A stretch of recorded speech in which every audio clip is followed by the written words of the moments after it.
This is where I get frustrated. Don't even open that can of worms. Like horrifying. Horrifying. Not allowed to cry or have emotions in your house? Like, do you really need to know what Zemoglophical 8 is? Or Oh, Jessica. everyone has a favorite. Everyone does. All right, everybody. This is Lauren, and I'm here with a friend of mine, Marianna Boyd. I'm going to let her explain what her job is now because it's recently changed. So Yeah. Well, thanks for having me. Yeah. So for a long time, I worked in, well, you know this, but social media and communications. And I still work in communications. But I sort of worked in social media from the beginning of it being part of brands and brand voices and seeing a lot of things change during that time. And then recently I worked at a local university for 8 years. And now I work at a healthcare system doing communications. Okay. So you're out of the social media world now. I'm Sort still of. in it a tad, but I'm much more out of it than I was previously. And I'm glad to be because I think there's, ethical concerns and everything going on with social media. So I'm happy to be focusing more on written communications that helps people. Yeah. So that's really happy for me. Yeah. So I've probably talked about this before on past episodes that I do these talks at schools about social media and all the potential dangers, mental health consequences, physical health consequences. And so this is how Marianna and I became connected because we did these talks together for a long time. And then life happened. She had a third kid. Work was crazy and she had to step back. But we're getting back in the game with that, which is so fun. We have so much fun doing it. So we're going to talk today about AI in education, which is... It's fascinating / scary / happening so fast that it's like hard to wrap your brain around it. But I'm going to pick your brain on this. I can't wait. Yeah, there's a lot. Yeah, there's a lot. I mean, so I'm going to ask you, where do you want to start with this? Okay, well, I mean, I guess something that's good to sort of like set the base layer of what AI is. Yes, good. For how we're talking. So, I mean, I guess the way that we think about AI now in 2025, which here's the thing is like, I feel like our conversation could be obsolete in a year, or like a month.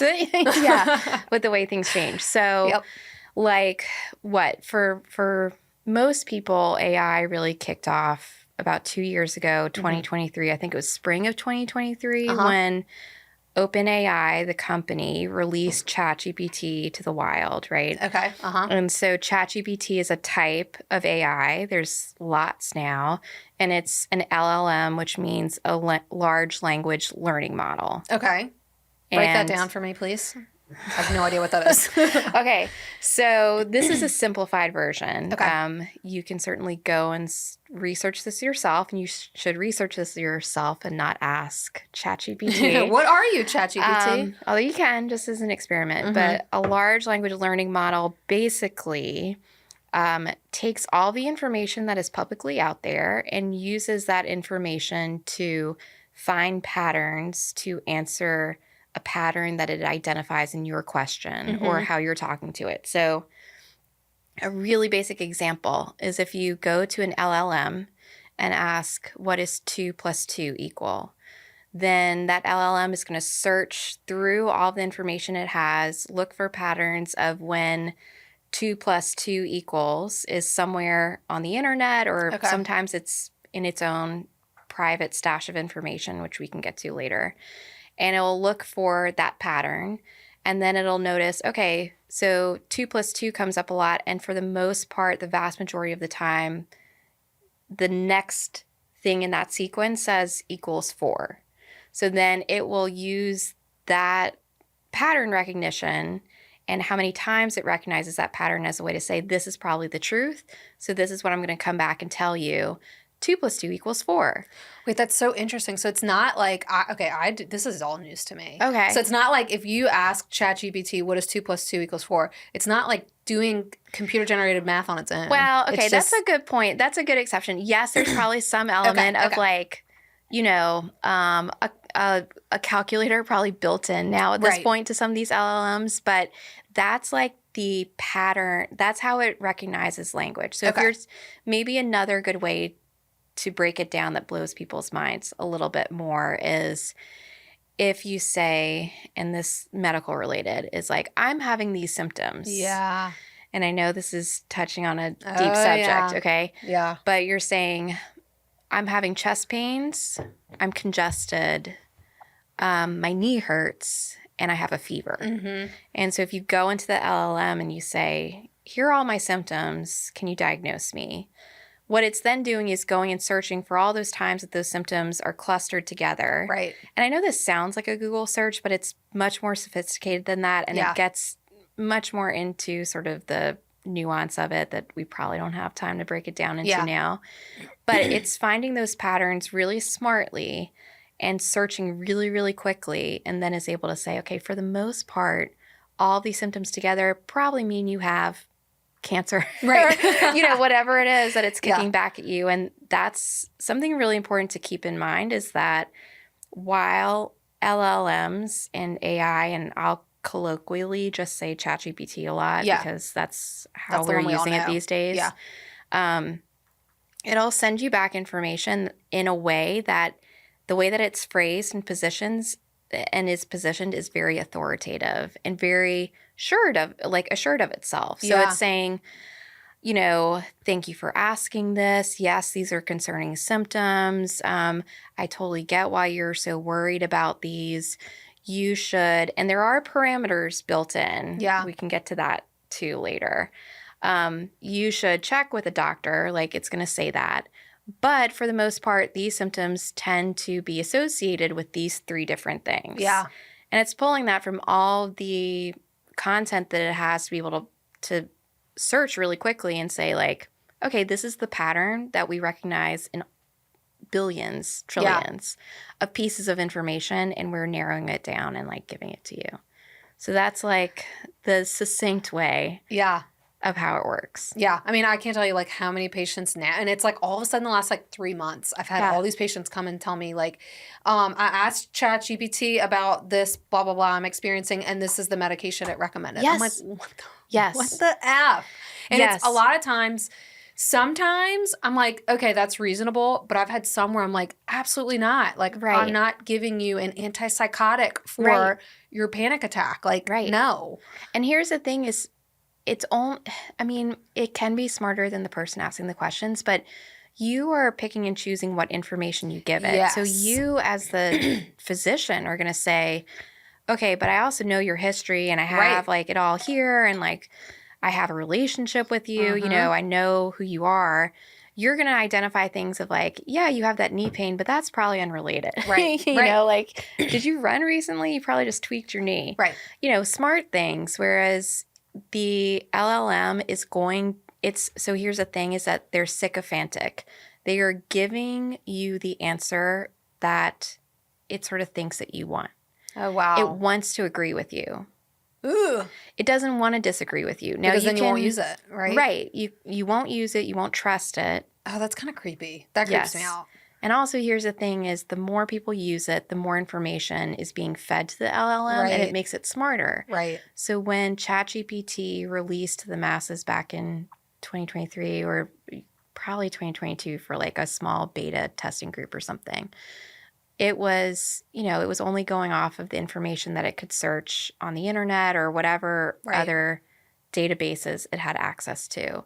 The more that people started using it, which a ton of people did, it exploded. It's using that now to feed the intelligence that it has in ChatGPT 5, which was just released. Okay. So. Okay. All right. So we had started, and I got you way off track. We started talking about like, okay, how is AI playing into education? Okay. Yes. Yeah. So this is sort of what's interesting. Like when I talked to professor, and I was very lucky to be at a university when AI really came out. Yep. I got to really absorb a lot of smart people's takes on this, including computer scientists and psychologists and people in liberal arts, people in business. And it was interesting to hear them come together and sort of try to tackle what AI means, especially for education. There are a couple of things. Is one of the biggest alarms that they sort of sounded was that already before AI is a thing, they were having students coming in and having really short attention spans. Yep. And concerning things like students could not complete a reading assignment that was a 10-page academic paper. Yeah. And I know you've probably seen this and experienced it, but these professors were really concerned because, this isn't just the problem of this specific university. Like, it's also the problem of universities that are in the top 50 that are Ivy League. Yeah. And there's been articles written about it. I think The Atlantic had one recently about like the Ivy League's problem with like attention, like students not being able to pay attention. Yep. And I can try to find the exact one. Sorry, that article, but it was really a concern. And all the professors, when this professor mentioned this, were like nodding along, and being like, yeah, like this is a huge issue. And that's come up, for all the reasons that we talk about with social media and YouTube, and students' attentions are just super, super short now. Yep. So AI coming into this sort of puts a Band-Aid on it to a certain degree, because now students can say like, I can't get through this paper, so I'm going to feed it into ChatGPT and then ask it questions. What do I need to know from this? How can I cite this paper in a paper of mine? Right. Have sort of like conversation prompts that if there's a discussion in class, they can come prepared, but they haven't read the paper. Yeah. But that's them trying to actively use it as a way to be like, I can't pay attention. Here's this thing that now fixes that a little bit. Yeah. And gets me up to speed. But it's short-circuiting, and you know more about this than I do, but like that muscle that students' brains are using to discern things, come to their own conclusions. Like it's really, if you stop using that muscle, just like working out, of like, okay, I stopped doing my like reps of my dumbbells, and it's like, okay, well, you're not going to be able to pick up, that 50-pound barbell then. Same thing with your brain. It's like if you stop reading, you're not all of a sudden going to, like, you can't get that skill back without a lot of work. So that's something that's coming up. Other things that professors are noticing is that students that maybe normally would have questions are sort of just assuming like, well, I'll just ask ChatGPT to explain it to me. So there's no discussion happening. And also people don't want to feel vulnerable. Yeah. Because it's like, well, I could just look smart. They don't have to it's now. Scary to ask questions, right? Yeah. In class. Like when you go to college, especially as a freshman, you don't want to look dumb in front of people. But that's the point of higher ed, right? Yep. And like all learning is to ask questions to get over your fear of not knowing. Right. To find like the vulnerability in asking the question is where discoveries happen. Right. Both on a small scale and a really big scale. Right. So if you get rid of that idea of it's important to ask questions, it's important to not know. Yeah. Then like there's repercussions. So did the professors that you talked to at the university where you worked, did they have any ideas of like, what is the solution here? Like, what can you do? Yeah. I mean,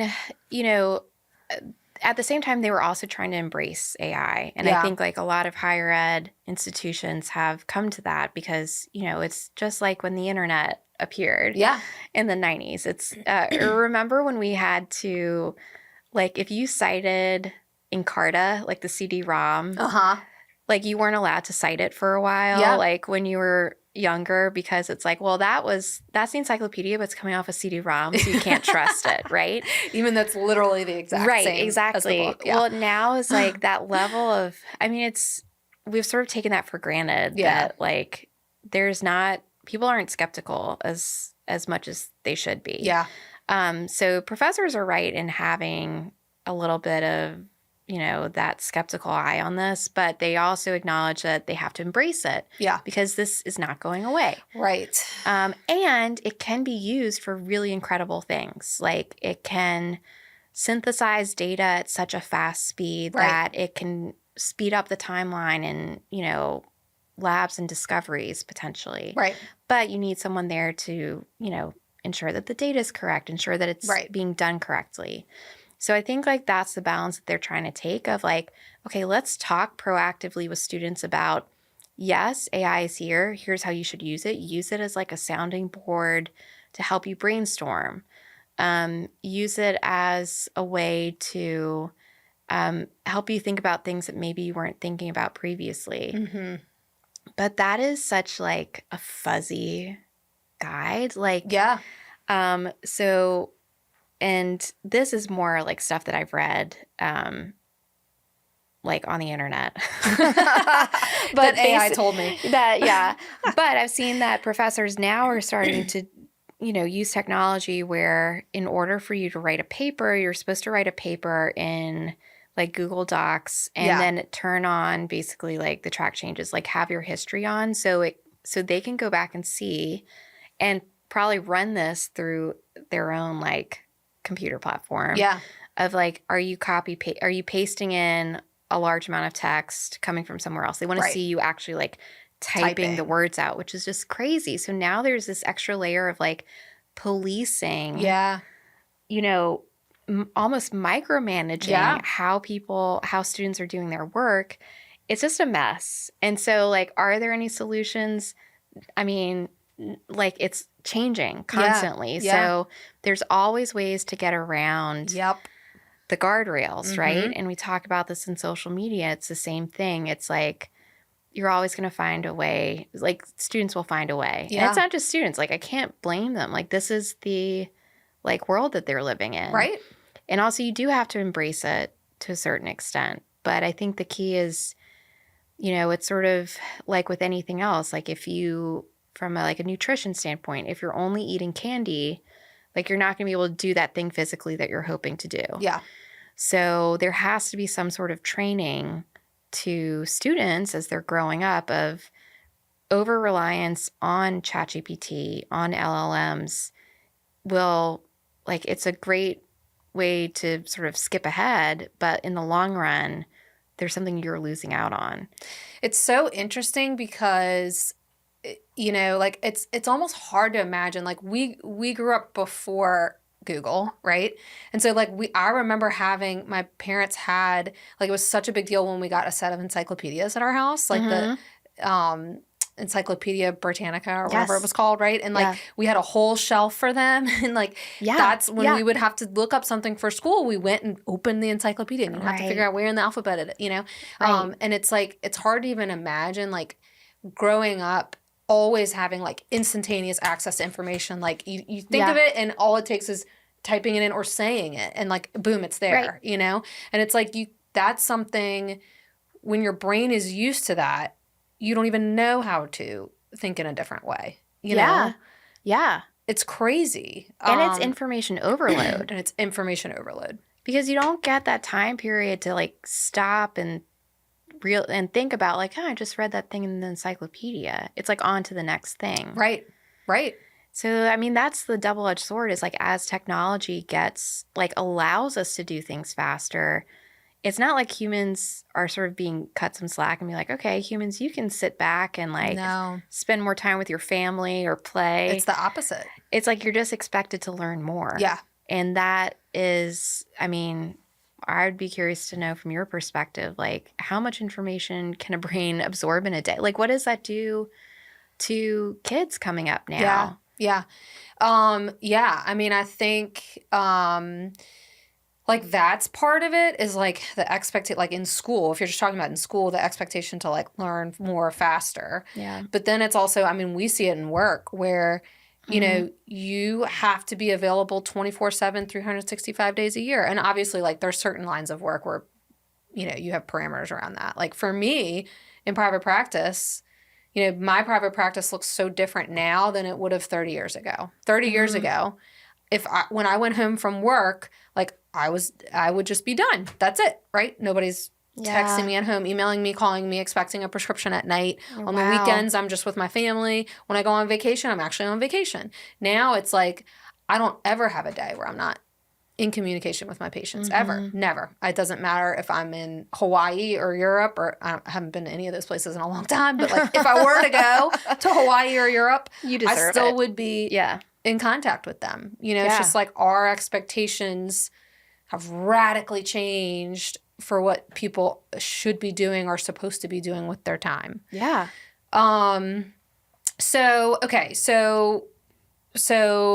in education, it's like, it sounds like we're just like chasing our tails with this. You can't ever be ahead of it, really. Yeah. I mean, that's the thing is you do have to embrace it to a certain degree. Although I would caution, this is just me, my parent self coming in, like, that doesn't mean like 8-year-olds should be using ChatGPT. Like, that's the other thing, just like social media, finding the right age to introduce the technology. Yep.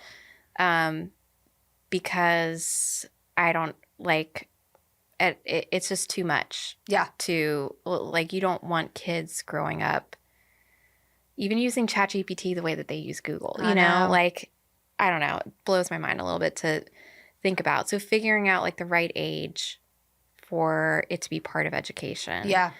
But also, yeah. So, I mean, in education, like, is there a solution right now? No, because it's changing so fast. I'm sure that there are education experts out there that will like have ideas. And so this also goes into the other big thing about LLMs is that there's not enough parameters around them.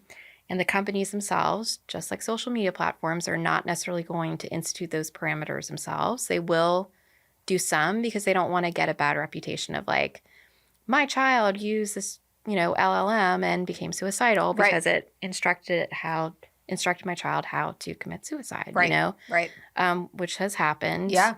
And so Sam Altman, the CEO of OpenAI, which is parent company ChatGPT, came out and said, as soon as ChatGPT became public, there needs to be federal policy around LLMs. And that's a different tune than what we saw any social media platforms doing, right?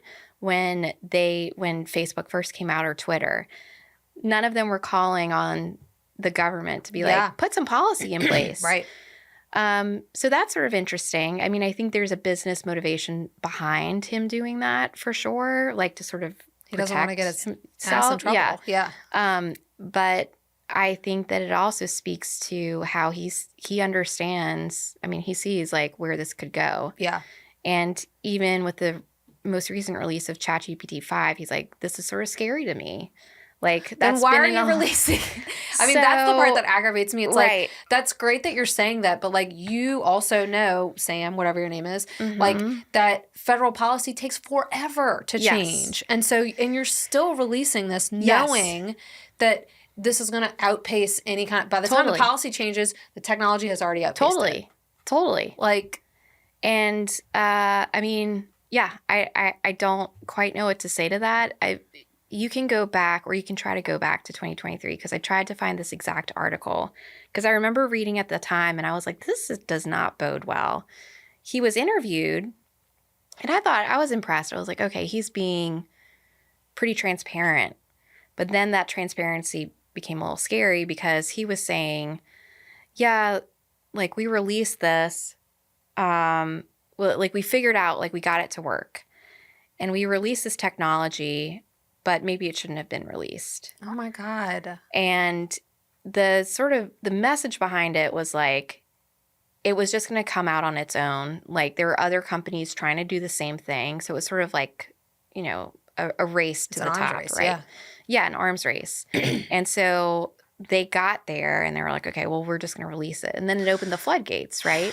Yeah. But like, even in that moment in 2023, there was a little bit of like, like, I don't know if we should have done this. Yeah. But then the way it was sort of spun and phrased was like, this is altruistic. Like, we're not trying to charge people for it. We want people to use it for free. But of course, if you use it for free, you're feeding the machine, you're giving it more intelligence that it can then build on later. But all these things. So that's the big thing, especially for parents to realize.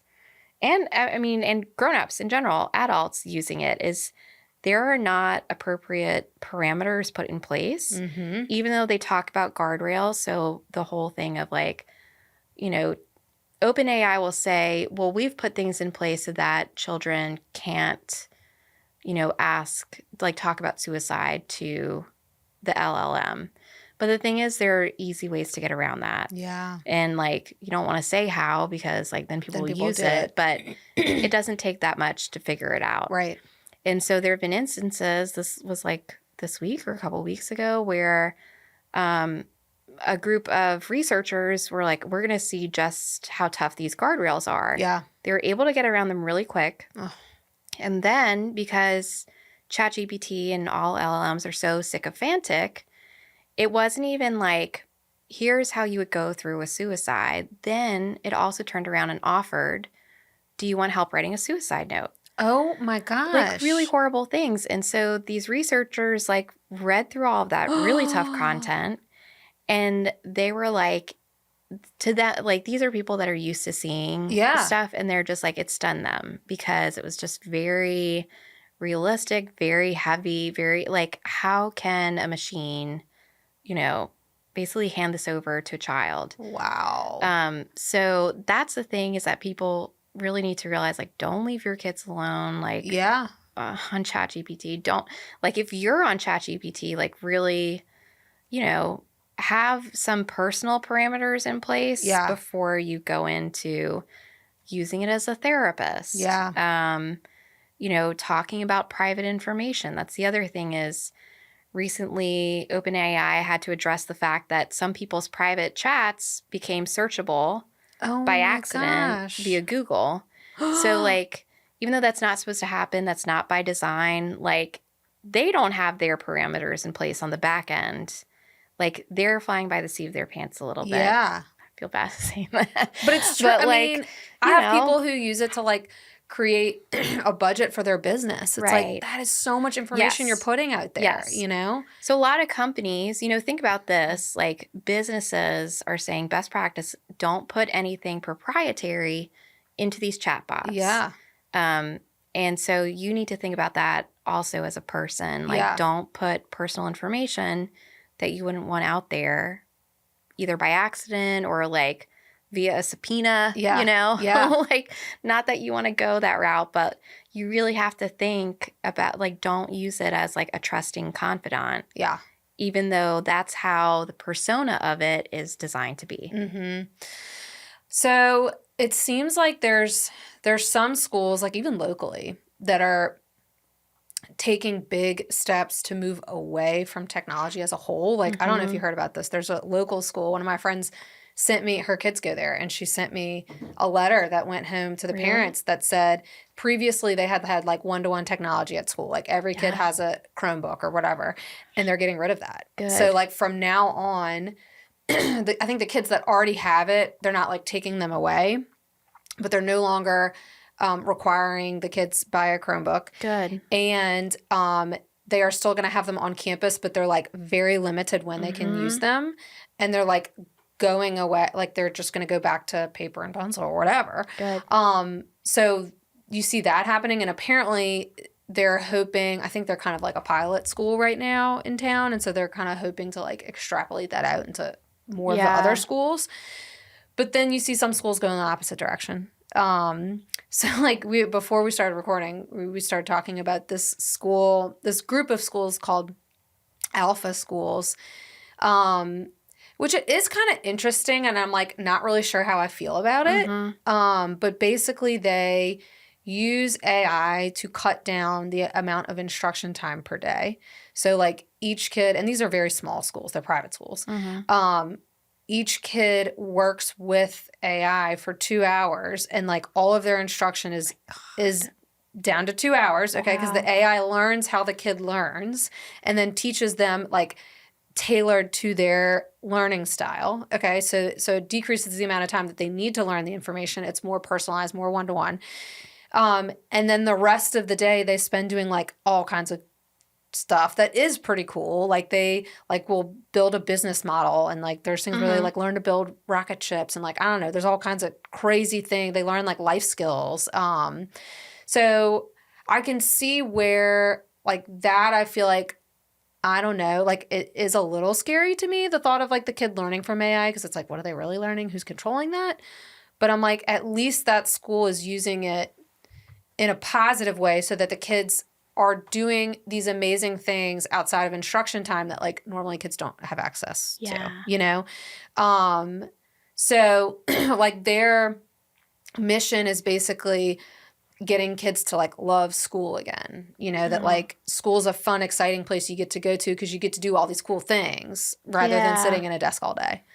I mean, that is great. What concerns me about that is that you sort of miss out, like you're saying, it's tailored to their learning style. So, you know, like I'm a visual learner. I love visual stuff. That's what I need. But like, thank goodness I was forced at a certain point to try to learn a different way. Because like what happens if you're spoon-fed things the way that it works for you? Right. Like that's a very comfortable lifestyle to not have to think in a different way that you're not comfortable with. And I mean, not to go like so meta, but like then you're in an echo chamber, right? Yep. Then you're not exposed to different things that challenge your ideas or your beliefs in a healthy way. Yep. You know? Yeah. So we had an episode a long time ago with this teacher who she's kind of like, she's a veteran teacher. She's done it all. She's seen it all. And at the very end of the episode, she was talking about how, and this was a year ago, she was talking about how AI, she was like, you're in denial if you don't think AI is going to be taking over education in the next X years, right? So it's going to be very interesting to see how that plays out because, you know, I mean, we have this massive teacher shortage, right? Yeah. So that makes us move even more towards AI, Exactly. right? Because we're not replenishing the teacher workforce. And so we're going to have to rely on something else to educate kids. And look at this brand new shiny thing that we have that can do that. And I think the thing is like it could go in a really amazing direction and it could go in a really scary, dangerous direction. Yeah. And like who's going to be the person like steering the ship? Well, right. So with that. I mean, that's right. That's the other thing is the people sort of like setting up these platforms have a lot of control and power in a way that, you know, people haven't had before. Yep. Because, you know, sort of like if you keep all like the technology behind the curtain, like if you're like, here's an LLM specifically made for teachers to be able to figure out how to, you know, teach faster or whatever, or how to lesson plan. Yeah. Well, what's to say that there's not that company isn't being funded by someone who is like, well, I want to make sure that this is taught, you know, but they're not necessarily an education person, but they have a lot of money so they can fund this LLM. I mean, I know that starts to sound crazy, but it's, I mean, but that's the truth. I mean, yes, exactly. Look at the social media platforms. It's like you have a lot of people with a lot of power and a lot of, you know, financial weight behind those, and like that makes a difference. When you don't diversify the ways that you're getting information and the people who influence that information, then you're stuck with like 5 people controlling like how stuff is presented to you. And that's the thing is like the algorithms for the LLM are not like something that you and I can like go into and read and figure out like, oh, well, that part, I don't like that. It is very behind the curtain. So it's like you have to be very trusting of this huge platform of like, okay, if we're going to use this to help our teachers out, that there's not something coded into it that you disagree with or that is harmful. Yeah. It's going to be wild to see, like, we have kids who are like growing up in this. I know. You know, it's going to be wild to see what happens over the next 5 or 10 years or whatever with their education, their exposure to information. Yeah. Are we all going to become robots one day? I don't know. Well, right, exactly. Probably. We're going to have them attached to our eyes and everything. I mean, that's the other thing is like the speed at which you could, I mean, there are people now who are like doing like job interviews and like running an AI on the side while on camera for a job interview, right? And like the interviewer is asking a question, and then the AI is listening and then like suggesting a response, and like people read. Now, I mean, like this is not super widespread. Like I have personally never run into that. That you know of. But I've seen it on TikTok. So it's true. But then on the flip side too, like companies are using AI interviewers, which is crazy. Yeah. So like you sit in front of your computer, you're not talking to a person, you're talking to the, AI bot, and then you're like, okay, well, hope I get the job, And it's so realistic. Like I had the other day, I have like a virtual assistant, okay? Mm-hmm. And so obviously the company that runs this is very, savvy, tech savvy. Mm-hmm. And I called them, and there was like what I thought was like a person I was talking to. Like it sounds like like she has like a not accent, but like speaks in a certain way that's not like robotic. But then like after a few seconds, I could tell. I was like, wait, this person is like pausing. Like every time I say something, there's like a 3-second delay before she responds, and I'm like, this is a fucking robot. Wow. It was crazy. Yeah. And she was like speaking like, it was just weird. Like she was speaking politely and like not like very colloquially, like conversation style, which is not, like I think 5 or 10 years ago when you would call and there would be a bot on the line. I mean, you knew like they sound like a robot. They talk like a robot. Now it's like almost indiscernible. The only way I knew was that there was a delay whenever I said something. I was just like, that creeps me out. And now y'all are fired. I'm not going to work with y'all anymore.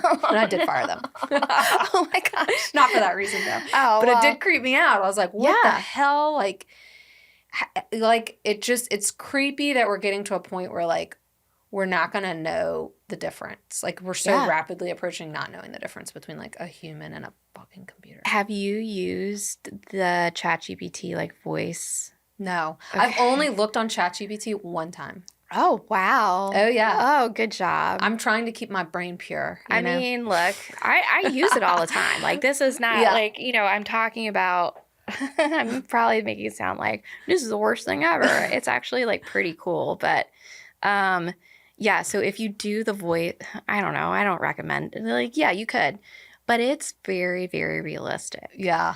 And you can see how people do use it as a therapist. Yeah. Or I don't know if you saw that 60 Minutes episode recently where a man was interviewed. He was very brave to go on camera saying this, but that he fell in love with the ChatGPT chatbot. Oh like God. It has a name, like she named herself and everything. And basically like, and they interviewed his real wife too, his human wife. Wow. Being like, how does this make you feel? And like, you could really see how it's like affecting their relationship. It's affecting his relationship with kids and like his kids. And, but basically he was like, yeah, I've fallen in love with it. Because it agrees with everything you say, and it's never exactly contradict you. Right, exactly, and that's. I mean, you think about kids having access to something like that. Of, there's a loneliness epidemic. You talk about that a lot, and so ChatGPT is doing these things, and LLMs are doing these things where we've gotten ourselves into these holes. Right, we have a pandemic. We have an epidemic of loneliness. Right. We have short attention spans. We don't have enough human connection. We're being forced to do too many things too quickly. We have like information overload. So we've had these like pitfalls developing since, I don't know, mid-2000s. Right. And so it's been like 20 years of like, okay, this is getting unsustainable. There's all these issues. We have like a job short. We don't have enough people to fill jobs. Yeah. Now AI has come through, and it's sort of like filling in these gaps of like, okay, like now we can use robots to do this instead. Now, like I'm lonely because I'm spending all my time on social media, or I'm not able to hang out with my friends as much. So I'm just going to start talking to this chatbot. You know, I have to learn too much too quickly. I don't have time to do all these things. So I'm not going to read that article. I'm going to have the chatbot tell me what I need to know. So it's like we're putting these Band-Aids of technology on like these gaping wounds. And truly, it's not. It's like literally an artificial Band-Aid because it's pushing you even further away from human connection. Yes. So truly, it's like this false sense of solving my problem, but really making my problem far worse. And the problem is like with technology as we've gotten used to it, like you think about cars when they first were invented. Or now when you get in a car, when you buy a car, you're like, okay, I'm getting in and I trust the airbags work, that this is past, you know, inspections set by our federal standards, that it's road ready, it can go at 60 miles an hour, it's not going to be a danger to me or other people. Right. There are all these parameters set on it by third parties. Yeah. And these companies follow those to a T, because if they don't, they get in big trouble. They have to pay a lot of money. They get sued. And then, you know, early on when cars were invented, it's like they figured out, oh, seatbelts are important. We should do that. Right. And they all did it. But now what's happening is this technology is released to consumers, and us as consumers are programmed to think if something is given to me, there are guardrails set in place so it won't harm me. Yep. But that's not the case. Nope. And we learn that with social media now, I think. Like, people have become more savvy about it. But people probably are making that same mistake with ChatGPT. It's like you just assume it's not going to take me in a direction that's unsafe for me or somebody else. Right. And that's just not true. Right. Whew. Okay. Well, have a great weekend, y'all. No, I'm just kidding. This is really uplifting. Yeah. But thank you so much for coming, Marianna. Thanks for having me. I kind of want you to like be a repeat guest so we can like dig in about all different kinds of things. I would love to. I didn't even get to ask media you. I know. That's the next questions I wanted to ask you. Next episode. Okay. Okay. Sounds good. Yes, absolutely. Okay. Thanks for coming. Thanks, Lauren. Bye, y'all. Thank you for tuning in to this episode of the Little Brain Campaign podcast. If you enjoyed our conversation, give us a follow on your favorite podcast platform so you never miss an episode. Do you know someone who would be interested in this topic? Take a minute to share this episode with them. Until next time, remember, we're all just trying our best. See you next week.